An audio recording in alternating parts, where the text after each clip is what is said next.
Hi, this is शौनित and आज की video में हम बात करने वाले हैं क्लास 11th का मोशन इन अ प्लेन का topic projectile motion. Projectile motion class 11 का बहुत इंपॉर्टेंट टॉपिक है एंड ये आप लोग के एग्जाम्स में हो सकता है 101% चांसेस के साथ आ सकता है। तो let us start with the topic which is called projectile motion. सबसे पहले हम देखते हैं कि आखिर प्रोजेक्टाइल मोशन होता क्या है। तो प्रोजेक्टाइल मोशन बेसिकली एक ऐसा मोशन होता है जो पैराबोलिक पाथ को ट्रैवल करता है। सबसे पहले फॉर एग्जाम्पल आपके पास में एक बॉल है, आपने एक बॉल को फेंका ऊपर, राइट। सो आप दो तरीके से बॉल को फेंक सकते हो, या तो सीधे अपवर्ड डायरेक्शन में फेंकोगे या हम इसको थ्रो करेंगे साइड में। तो जब हम अपवर्ड फेंकते हैं तो वो हो जाता है सिंपल, ऊपर गया नीचे आया, दैट इज कॉल्ड परपेंडिकुलर, जो आपका एक मोशन का वे हो गया।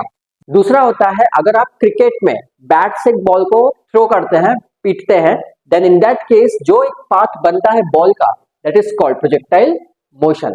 तो प्रोजेक्टाइल मोशन में हम सबसे पहले दो चीजें देखते हैं कि हमारी जो बॉडी रहती है वो ऊपर भी जा रही होती है और आगे भी जा रही होती है। तो मतलब दोनों तरीके से मोशन होते हैं, मतलब हॉरिजॉन्टल मोशन भी होता है as well as vertical motion भी होता है। तो सपोज हमने यहां से एक बॉडी को थ्रो किया, उसने एक अपना पाथ ट्रैवर्स किया और ये हो गया हमारा पाथ ऑफ प्रोजेक्टाइल मोशन।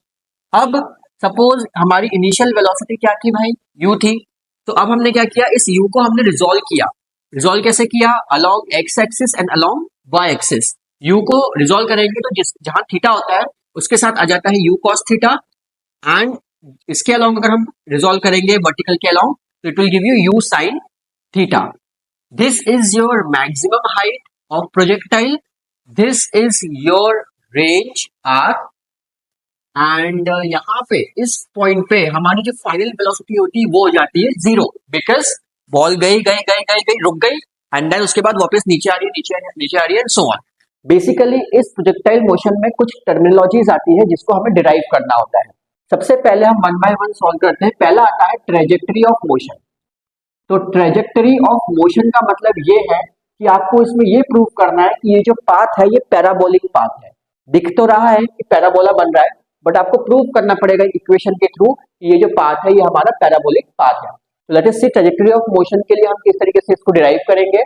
सबसे पहले ट्रेजेक्टरी मोशन में हम आ जाते हैं दो पार्ट्स में, एक होता है हमारा हॉरिजॉन्टल मोशन, एक होता है वर्टिकल मोशन। तो सपोज हम बात करते हैं पहले हॉरिजॉन्टल मोशन की। अब अगर मैं हॉरिजॉन्टल मोशन की बात करूं तो हमें पता है कि भाई डिस्टेंस जो होता है वो होता है स्पीड इनटू टाइम। तो हमें यहाँ तक तो कोई प्रॉब्लम नहीं है, तो हम लोग 7th 8th क्लास में पढ़ रहे हैं that distance is equal to speed into time.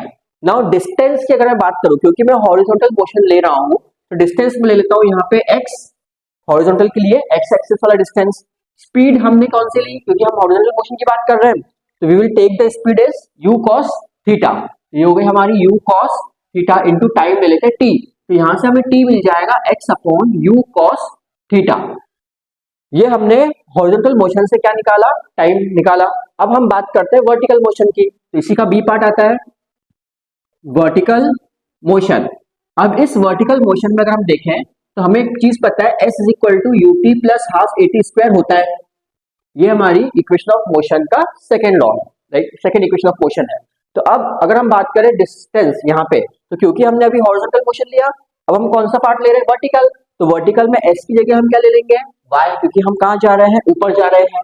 अब यहाँ पे जो u लेंगे that will B u sin theta, क्योंकि हम कौन से मोशन की बात कर रहे हैं, वर्टिकल मोशन की। तो ये हो जाएगा u sin theta into t जो भी हमने डिराइव किया ये वाला, तो x upon u cos theta plus half. अब एक्सीलरेशन, क्योंकि हम नीचे से ऊपर की तरफ जा रहे हैं तो एक्सीलरेशन ड्यू टू ग्रेविटी जो होती है स्मॉल g, वो हम ले रहे हैं माइनस जी। क्यों, बिकॉज हम अपोज टू द ग्रेविटी जा रहे हैं। अगर ग्रेविटी के साथ नीचे आ रहे होते तो प्लस जी, लेकिन हम ग्रेविटी के अगेंस्ट में ऊपर जा रहे हैं तो it is taken as minus G. तो यहाँ पे एक ही जगह हमने ले लिया minus G and T square. तो ये हमारा सेम रहेगा टी स्क्वायर में X square upon you square cos square theta, मतलब मैंने इसका स्क्वायर कर दिया। अब इसको थोड़ा सा सिंप्लीफाई करते हैं, कैसे होगा देखिए, यू से यू कैंसिल, ये हो जाएगा y is equal to x tan theta. Y, because sine upon cos कितना होता है, टेन थीटा होता है, plus minus minus half g x square upon u square cos square theta. तो ये हमारे पास में क्या आ गई, एक इक्वेशन आ गई। तो अब हम इस इक्वेशन को थोड़ा सा अच्छे से प्रॉपर वे में लिखते हैं। देखिए कैसे लिखेंगे, थोड़ी सी जगह नहीं है तो मैं यहाँ पे लिख रहा हूँ। तो y is equal to x tan theta, इसे कुछ मत करो, minus 1/2 g upon you square cos square theta को एक साथ ले लो एंड यहाँ पे लगा दो एक्स स्क्वायर। अब कुछ मत करिए, इसको मैं लिख देता हूँ y is equal to p x minus q x square, where p and q जो है वो क्या है हमारे कॉन्स्टेंट्स।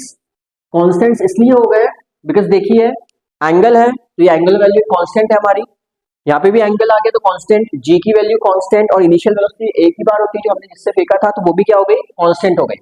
यहाँ पे चेंज क्या हो रहा है, एक्स चेंज हो रहा है टाइम टू टाइम में, है ना। तो यहाँ पे क्या हो गया हमारे पास में क्वाड्रेटिक इक्वेशन बन गई, this is our quadratic equation and y is proportional to x square implies path is parabolic.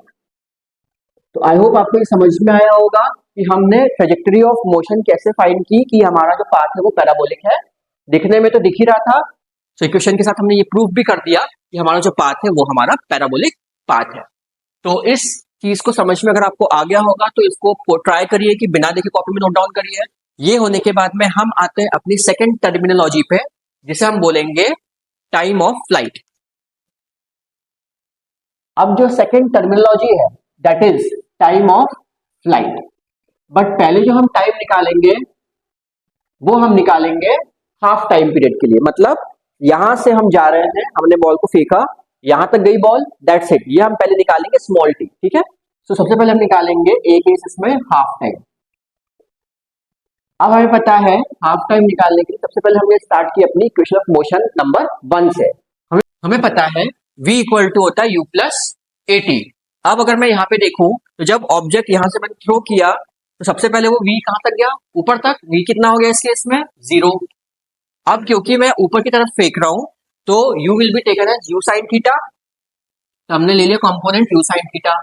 Acceleration will be taken as minus g, क्योंकि हम नीचे से कहां की तरफ जा रहे हैं, ऊपर की तरफ जा रहे हैं। And time will be taken as, जो अभी हम लोगों ने निकालना है, अभी हमने निकाला नहीं है तो हमें पता ही नहीं है तो हमने स्मॉल टी भी इसको रहने दिया, यही तो हमें फाइंड करना है। तो अब हमने क्या किया, जीटी हम यहाँ ले आए equal to u sine theta and small t will be equal to u sine theta by small g. But हमें निकालना है टोटल टाइम ऑफ फ्लाइट, तो टोटल टाइम ऑफ फ्लाइट जो निकलेगा that will be equal to twice of small t. मतलब इसका हम क्या कर देंगे, डबल कर देंगे, क्योंकि जितना टाइम ऊपर जाने में लगा उतना ही टाइम उसको नीचे आने में भी लगेगा बाय सिमेट्री। तो 2 इंटू टाइम कितना है हमारे पास में, u sine theta by g and this will give you total time as 2u sine theta by small g। ये हो गया हमारा टाइम पीरियड। नेक्स्ट जो डिराइव हमें करना है, नेक्स्ट जो टर्मिनोलॉजी हमें डिराइव करनी है दैट इज अगली टाइम ऑफ फ्लाइट के बाद आती है, that is height, maximum height. तो अब हम आते हैं अपने थर्ड टॉपिक पे, दैट इज मैक्सिमम हाइट। तो हम आ जाते हैं थर्ड टर्मिनोलॉजी पे, दैट इज मैक्सिमम हाइट। अब मैक्सिमम हाइट का मतलब यह है कि कोई भी प्रोजेक्टाइल अगर हम किसी एंगल से फेंकते हैं तो ये मैक्सिमम कितनी हाइट तक जा सकता है, ये हमें फाइंड करना है।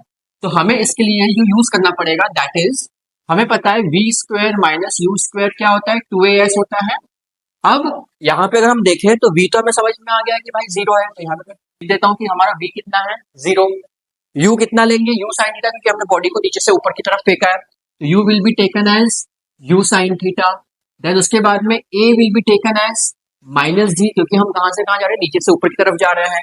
And s will be taken as your h, मतलब जो हमारा हाइट है वही हमारा क्या हो जाएगा, डिस्टेंस, ये हमें फाइंड करनी है। तो अब हम आते हैं यहाँ पे, तो अगर मैंने सारी वैल्यूज को रिप्लेस किया तो I will get 0 square minus u square sine square theta is equal to 2 into minus g into h. सिर्फ कुछ नहीं किया है, एक थर्ड इक्वेशन ऑफ मोशन थी उसमें मैंने सारी वैल्यूज को रिप्लेस कर दिया। Now what I will get is minus u square sine square theta is equal to minus 2gh, minus से माइनस कैंसिल हो जाएगा and your h will be equal to u square sine square theta by 2g। This is your maximum height जो हमने calculate कर दी इस equation पे। अब इसके बाद जो अगली चीज आती है दैट इज मैक्सिमम रेंज। चलिए आगे बढ़ते हैं फोर्थ नंबर पे, दैट इज मैक्सिमम रेंज। अब मैक्सिमम रेंज कैसे निकलेगी वो हम देखते हैं। Maximum range. मैक्सिमम रेंज का मतलब है हमें ये निकालना है। तो अब क्योंकि अब हमें ये डिस्टेंस निकालना है तो हमारी स्पीड जो है वो इसके अलोंग होगी, तो हम इसमें कंपोनेंट लेंगे u cos थीटा वाला।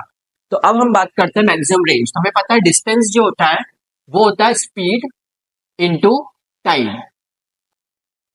ना हमें पता है distance is equal to speed into time होता है।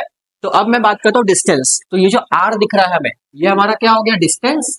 स्पीड, हॉरिजॉन्टल के अलोंग स्पीड कितनी है, u cos थीटा। तो मैंने यहां लिख दिया u cos theta into into time की अगर मैं बात करूं तो हमने टाइम कैलकुलेट किया था, that is 2u sin theta by g। अब यहां देखिए u इंटू यू क्या हो गया, u square. 2 sin theta cos theta को मैं एक साथ ले आया और नीचे क्या चल रहा है अपॉन में g। सो u स्क्वायर, अब 2 sin theta cos theta maths में होता है sin 2 थीटा, तो इसको रिप्लेस करके मैं लिख देता हूं sin 2 theta whole upon small g, and this is your range जो हमने डिराइव करी है इक्वेशन ऑफ मोशन की हेल्प से। तो आई होप आपको यहाँ तक के चारों मेथड समझ में आए होंगे, चारों टर्मिनोलॉजी समझ में आई होगी। हमें सबसे पहले निकालनी होती है ट्रेजेक्टरी इक्वेशन। उसके बाद हमें पता होनी चाहिए हम लोग का हाफ टाइम कितना है, फुल टाइम कितना है, मैक्सिमम हाइट कितनी है, एंड देन उसके बाद में मैक्सिमम रेंज कितनी होगी। तो हम लोग को कोई भी क्वेश्चन इसके ऊपर बेस्ड न्यूमेरिकल या तो ये डेरिवेशन 101% आता ही आता है, या तो हाफ ईयरली में आएगा या तो एनुअल में आएगा, कहीं ना कहीं ये चीज आती है। दूसरी चीज, इसी के ऊपर बेस्ड सिंपल से न्यूमेरिकल्स आते हैं, क्वेश्चन दे देते हैं कि थीटा की वैल्यू इतनी है, यू की वैल्यू इतनी है, एंड सारी जो टर्मिनोलॉजीज है वो कुछ कैलकुलेट करने के लिए आ सकता है। तो आई होप आपको अगर यहाँ तक समझ में आ गया हो तो एक बार आप अच्छे से देख लीजिए, नोट डाउन कर लीजिए जितने भी मैंने आपको एक्सप्लेन किए हैं। तरीका यही है कि इसको आपने अगर वीडियो में देख लिया है तो उसे आप एक बार खुद से लिख के देख लीजिए, याद भी तुरंत हो जाएगा, एंड दैट इज वर्क। सो अब मिलते हैं अपने नेक्स्ट टॉपिक के साथ अगली वीडियो में, तब तक के लिए टेक केयर,